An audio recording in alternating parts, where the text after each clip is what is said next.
It started like any ordinary day on a busy city train. People were boarding, some looking for empty seats, others just trying to get through their daily commute. But for one Army veteran, this ride turned into a nightmare he never expected. A woman, who clearly had no understanding of his situation, decided to create a scene. She wasn't just rude or loud, she went far beyond. She accused him of pretending to be disabled. And what she did next shocked everyone around. The man sat quietly, minding his own business. He had a prosthetic leg, a fact that should have been more than enough proof of his condition. But to this woman, that wasn't good enough. She walked up to him with a sense of entitlement, demanding to know why he was sitting in the priority section. She looked at him, not seeing his struggle, not asking questions, just assuming the worst. She called him a liar. A fake. Someone trying to take advantage of the system. Most people might have just argued. Maybe shouted. But this woman did something few could believe. She reached down and tried to pull off his prosthetic leg. Yes, she physically tried to remove the very thing that helped him live a normal life. The veteran, clearly caught off guard, tried to stop her. But the damage had already been done, not just physically, but emotionally too. Imagine serving your country, risking your life, and coming home with injuries that never truly heal. Now imagine being treated like a criminal for simply existing. That's what happened on that train. One person's ignorance turned into a public attack. And the worst part?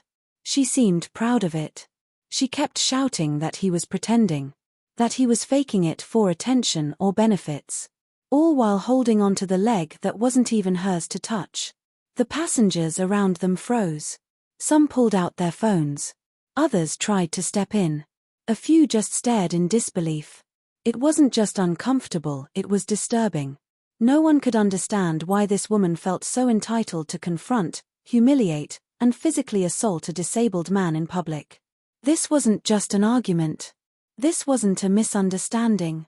This was targeted harassment. And it brings up a painful truth: people with disabilities often face doubt, judgment, and even attacks simply because their condition isn't always visible or convenient for others to accept. This man didn't ask for sympathy. He didn't want attention.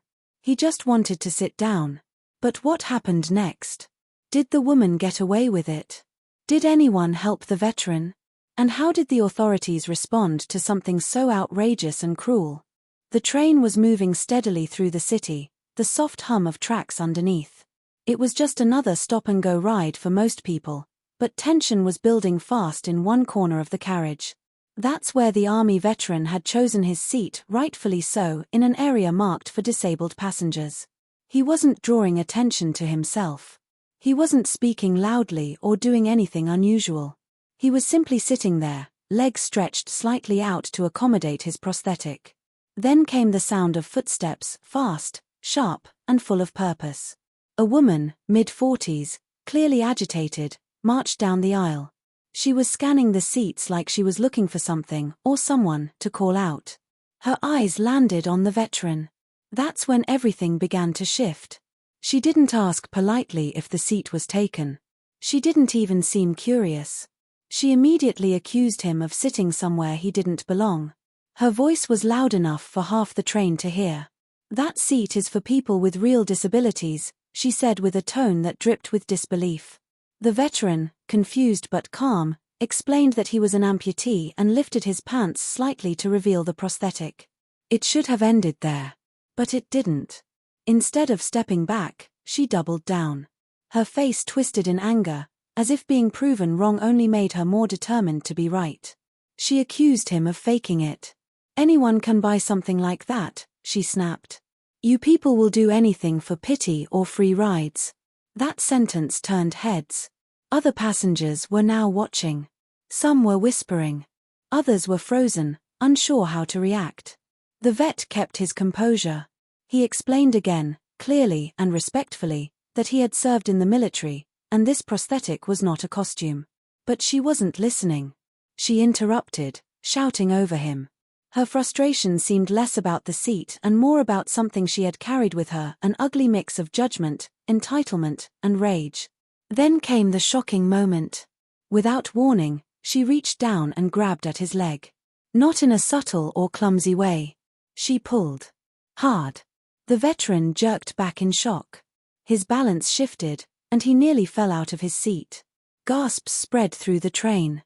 One man stood up. A woman shouted, "Stop." But the woman didn't let go right away.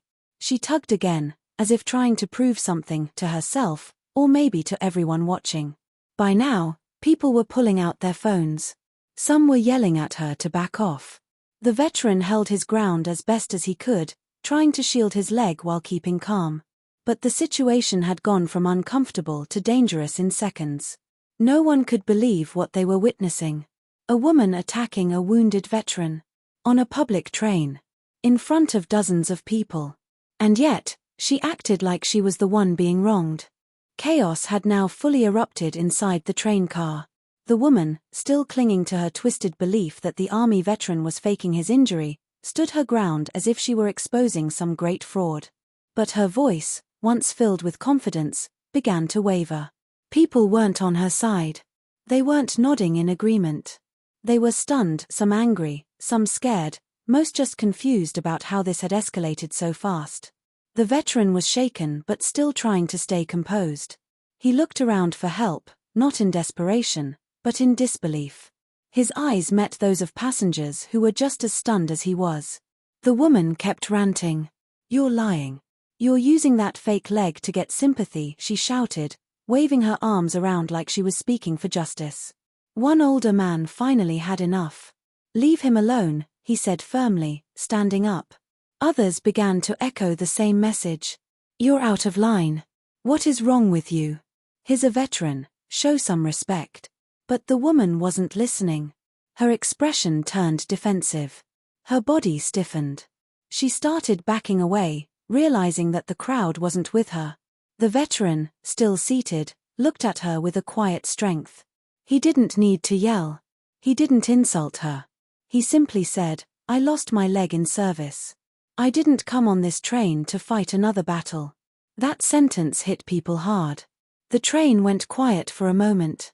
Even the woman, now breathing heavily and clearly shaken, seemed to lose her words. But pride can be a dangerous thing. Instead of apologizing, she tried to play the victim. "He attacked me," she yelled suddenly. "He made me feel unsafe." That's when the crowd fully turned. Several passengers immediately spoke up. "That's not true. We saw everything. You're lying again." Someone had already pulled the emergency cord to alert the train staff. Others had recorded the incident on their phones. A woman near the front had even called the police. The tension was still thick, but the veteran had support now. People stood closer to him. Some offered him water. One woman asked if he wanted to move to another part of the train.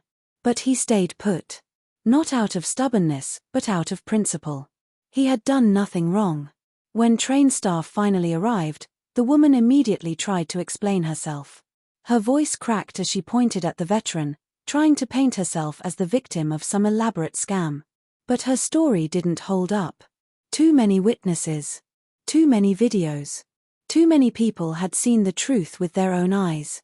And the truth was clear: a decorated veteran had been publicly harassed, humiliated, and physically assaulted by someone who refused to believe what she didn't understand. As authorities were contacted and the train came to a stop, the question on everyone's mind was, what happens next? Would she be held accountable? Would the veteran finally get justice for the way he had just been treated? As the train pulled into the next station, police were already waiting on the platform.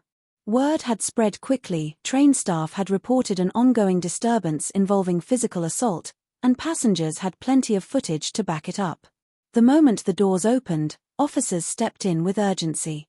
The woman, now visibly nervous, stood stiffly near one of the poles, her face flushed. Gone was the shouting. Gone was the fake confidence. She was suddenly very quiet. The officers approached her first. She tried to speak quickly, her words tumbling out as she pointed at the veteran and claimed she had only been trying to defend the rules of the priority seating area. But the passengers weren't having it. One by one, people stepped forward. They spoke clearly, calmly, truthfully. She grabbed his leg. She called him a liar. He didn't do anything to her.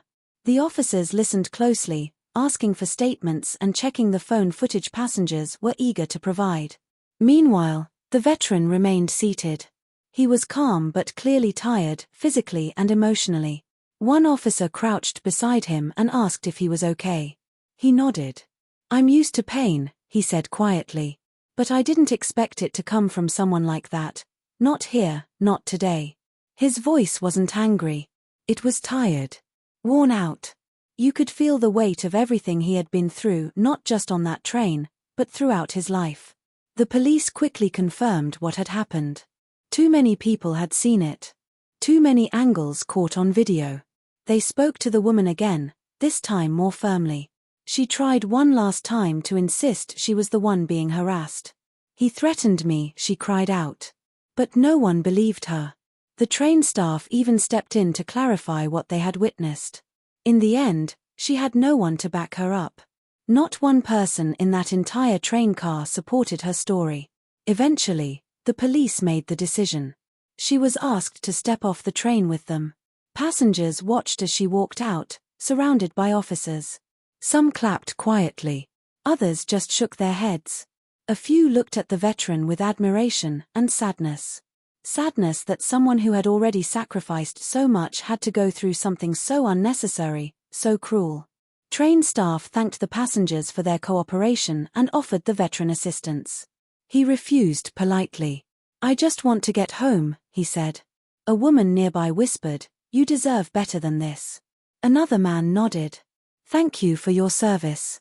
The veteran smiled faintly but said nothing. He just sat there, eyes forward, finally able to breathe again. And as the train started moving once more, the atmosphere had changed. It wasn't just a regular ride anymore. Everyone on board had witnessed something that would stay with them for a long time. In the days that followed, the story spread like wildfire. Videos taken by passengers were uploaded online, and within hours, the incident was all over social media. People couldn't believe what they were seeing. A woman harassing a veteran, grabbing at his prosthetic leg, calling him a liar. The internet responded fast and loud. Comments poured in from every corner. Some were angry, some heartbroken. Others simply couldn't understand how anyone could act like that. News outlets picked it up next. Local stations covered it first, then national ones. Interviews with passengers who had been on the train gave more details. One woman who recorded the incident told reporters, "I've never seen anything like it. That man was so calm, so respectful. She just wouldn't let up." Another said, "He was just sitting there. She attacked him for no reason." It was horrible to watch. The footage didn't lie, and the public knew it. As the pressure built, questions started being asked. Who was this woman? Why did she act the way she did? Did she have a history of this kind of behavior? And more importantly, was anything being done about it? Authorities confirmed that she had been detained at the station and was facing charges for public harassment and assault. Many felt that wasn't enough. People wanted accountability. They wanted to make sure something like this didn't happen again. The veteran, meanwhile, didn't rush to speak out. He stayed quiet in the media, letting the videos and eyewitness accounts speak for themselves. But eventually, a short statement was released on his behalf. It was simple, just a few sentences. He thanked the passengers who stood up for him. He thanked the police for handling the situation quickly. And he ended with a sentence that struck a chord with everyone who read it: "Not every injury is visible. And not every battle ends on the battlefield." That line was shared thousands of times. It became a reminder that people with disabilities often face challenges far beyond their physical conditions. They face judgment, disbelief, even cruelty from strangers who think they know better. And in this case, it wasn't just verbal, it was physical and public. Support for the veteran continued to grow. Strangers sent him messages of encouragement. Veterans groups reached out. Even some local businesses offered him services for free. It was clear that the public stood firmly behind him. The woman, on the other hand, faced a wave of backlash. Her name and face were identified online, and though some warned against doxing, the consequences of her actions were already unfolding. She had made her choices in full view of the world, and now, the world was responding. But beyond the outrage and the headlines, the story raised deeper questions. Why are people so quick to judge what they can't see? Why do some feel entitled to confront or challenge others in such harmful ways? What drives someone to ignore basic empathy and treat another human being like a fraud simply for needing help? Stories like this don't just make headlines, they hit something deep inside people. Because it's not just about one woman on one train. It's about how society treats people who live with pain every single day. It's about how quick we are to assume, to judge, to doubt, when we don't see something with our own eyes. The veteran didn't have to prove anything. He had already sacrificed more than most people ever will. And yet, one stranger's ignorance forced him to defend his very identity. Invisible wounds are real. Not all disabilities come with a wheelchair or a visible brace. Some are hidden under clothing. Others are emotional, mental, or buried deep in the nervous system. And unfortunately, many people still believe that if they can't see it, it must not be real. That belief can be dangerous. It leads to moments like the one on that train, where someone decides to play judge, jury, and attacker based on nothing more than assumption. That's why this story struck such a nerve online. It wasn't just about a woman doing something wrong. It was about a culture that sometimes forgets how to show compassion. A world where people are questioned for parking in a handicap spot, even with a tag. Where others are told, "You don't look sick," or "You seem fine to me." These kinds of statements may seem harmless, but they can cut deep. They add weight to the burdens people are already carrying. What happened on that train showed just how quickly things can spiral when empathy is missing. It also revealed something else, how powerful it is when regular people step up. The passengers who spoke out. The ones who filmed, not for fame, but for truth. The train staff who acted quickly. The officers who listened and believed the right people. They're all part of the reason the situation didn't get worse. And the veteran, he showed what true strength looks like. He didn't fight back. He didn't yell. He kept his dignity when someone tried to take it from him. That takes a level of courage that goes beyond military service. It's a reminder that bravery doesn't always wear a uniform. Sometimes it just looks like someone sitting still while the world around them loses its mind. These moments open the door to bigger conversations. About how we train people to be aware of disabilities. About how public spaces can be safer and more inclusive. About how we teach our children to treat others with kindness, whether or not they understand someone's struggle. Because at the end of the day, it's not hard to show respect. It's not difficult to listen instead of accuse. What takes real effort is choosing to see people as more than what's on the surface. And when someone does speak up, when they ask for understanding or a little space, the least we can do is believe them. Even after the headlines started to fade, the conversations didn't stop. Online forums, community pages, and even workplace chats were filled with people asking the same thing. How could something like this happen so publicly, and so boldly? It wasn't just shocking, it was eye-opening. Because for many, this was the first time they saw, in plain view, what disabled individuals often deal with quietly, every single day. People started sharing their own stories. Veterans who had been questioned in parking lots. People with chronic illnesses who had been called lazy for needing a seat. Young adults with invisible conditions being told they were too young to be sick. One post read, "I walk with a limp some days and get accused of faking it. That train video made me cry because I've been there. Not physically attacked, but emotionally drained by people who think they know better." The veteran from the train, though silent at first, became a symbol for something bigger. Not because he asked for it. Not because he wanted attention. But because of how he handled the situation, with calm, quiet strength. He became a reminder that people are carrying things we don't always see, and that our assumptions can do real damage. As the video continued to circulate, even disability rights groups began using it as a teaching moment. Some schools used it in sensitivity training. Some organizations invited speakers to talk about invisible disabilities and the importance of compassion. One message kept repeating, "This isn't rare. This isn't new." But now people are finally paying attention. The woman at the center of it all didn't disappear from public view. She became a cautionary tale, an example of what can happen when ignorance, entitlement, and a lack of empathy collide. But beyond her, people started asking the more important questions. How do we prevent this from happening again? What can be done to better educate the public? How do we create spaces where people feel safe simply being who they are? The train ride itself lasted maybe 20 minutes. But what happened during those few minutes left an impression far deeper than any commute. It forced people to look in the mirror, to ask themselves if they've ever doubted someone unfairly, if they've ever looked at someone who seemed fine and made silent judgments, if they've ever ignored someone who needed help, simply because it wasn't obvious. And the most powerful part of it all? It reminded people that doing the right thing doesn't always mean grand gestures. Sometimes, it's as simple as speaking up when someone's being mistreated. Sometimes, it's choosing to believe rather than accuse. Sometimes, it's just offering someone the basic respect they deserve, no questions, no conditions.